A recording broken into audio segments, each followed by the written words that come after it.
আমি এখন দাঁড়িয়ে আছি ফিনল্যান্ডের রাজধানী হেলসিঙ্কিতে সুন্দর একটি পার্কে। এই পার্কটির নাম হলো উইন্টার গার্ডেন। 120 বছরের পুরনো এই পার্কটিতে রয়েছে অসংখ্য ধরনের ফুল।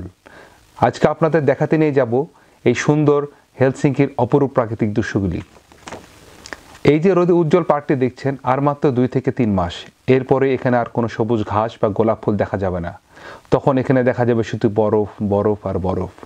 বরফে ডেকে যাবে এই সম্পূর্ণ প্রকৃতি। বছরে মাত্র কয়েকটি মাস, মে থেকে সেপ্টেম্বর পর্যন্ত হেলসিঙ্কিতে থাকে অপরূপ প্রাকৃতিক সৌন্দর্যের মিলন মেলায়। বাল্টিক সাগরের তীরে গড়ে ওঠা এই চমৎকার এই শহরটিতে রয়েছে অসংখ্য ছোট বড় এই বাল্টিক সাগরের ফিয়র্ড, রয়েছে বিস্তীর্ণ বন, আর রয়েছে প্রতিটি বসতবাড়ি এলাকাতেই অসাধারণ সব পার্ক। ফিনল্যান্ডে স্থলভাগের প্রায় 70 ভাগই বনভূমি। মে থেকে সেপ্টেম্বর এই অল্প সময়ের মধ্যেও ফিনল্যান্ডে দেখতে পাওয়া যায় নানান ধরনের ফুল, নানান প্রজাতির লাল, নীল, হলুদ, গোলাপি, বেগুনি, গোলাপ তো রয়েছেই, রয়েছে টিউলিপ, ড্যান্ডেলিও, ডালিয়া, অ্যাস্টার, সাইরিং, ডেইজি সহ আরও অগণিত রঙিন ফুল। আর সবচেয়ে চমৎকার ব্যাপার হলো ফুলের সাথে সাথে প্রাণীদের সহাবস্থান। পার্কগুলোতে দেখতে পাওয়া যায় কাঠবিড়ালি, বিভিন্ন ধরনের হাঁস, কবুতর, খরগোশ, এমনকি ঘোড়াও।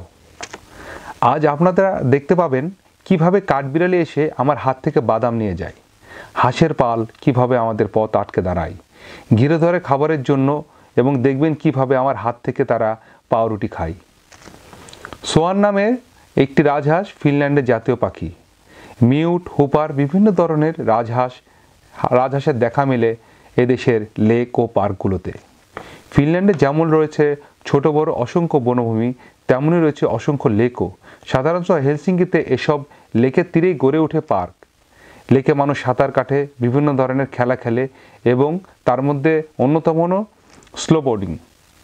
এবং প্রায় তাদের এখানে যারা বাসিন্দা রয়েছে সবারই নিজস্ব বোর্ড রয়েছে, এবং তারা এই বোর্ড নিয়ে বেরিয়ে পড়ে এই সুন্দর সামারে, এবং তারা মাছ ধরে এবং পানিতে বিভিন্ন ধরনের যান নিয়ে তারা খেলাও করে। তো গ্রীষ্মকালে তারা অনেকটা সময় এই স্নোবোর্ডিং করেই সময় কাটায়। আশা করি এই হেলসিঙ্কি শহরে অনেক কিছু আপনাদের দেখাতে পেরেছি। আপনারা আমাদের সাথে থাকবেন এবং সাথে থাকবেন 71-এর। ধন্যবাদ।